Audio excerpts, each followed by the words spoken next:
Yüksek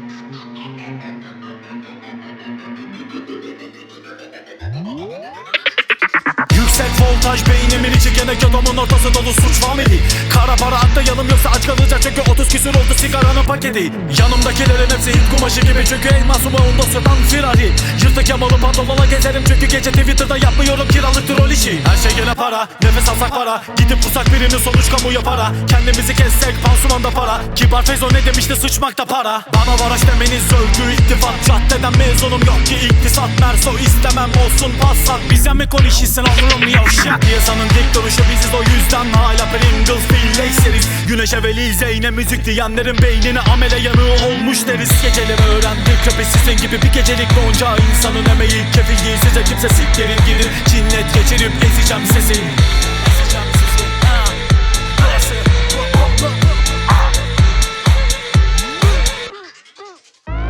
Ben naidim aslan gibi yürüdüğüm mahallede. Toyları alamadım bak halede.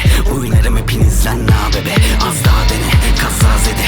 Vakit öldüremem ben kahvede. Sevemem senin gibi ben kahvede. Babadan kalma bana mücadele. Arabandan parandan haramdan bana ne lan aramam yaramam. Gönül ister pazarlar kazanlar. Boş sohbetinizden haz almam.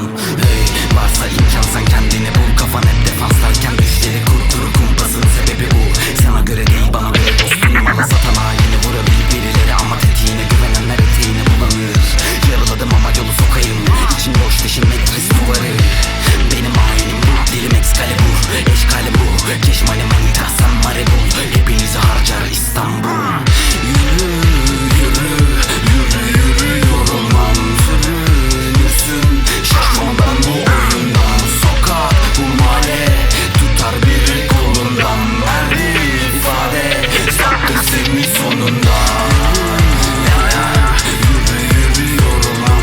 Sürünürsün şaşmadan bu oyundan. Sokak bu mahalle tutar biri kolundan. Verdi ifade sattı seni sonunda. Ya ya sattı seni sonunda. Ya ya sattı seni sonunda. Sokak bu mahalle tutar biri kolundan.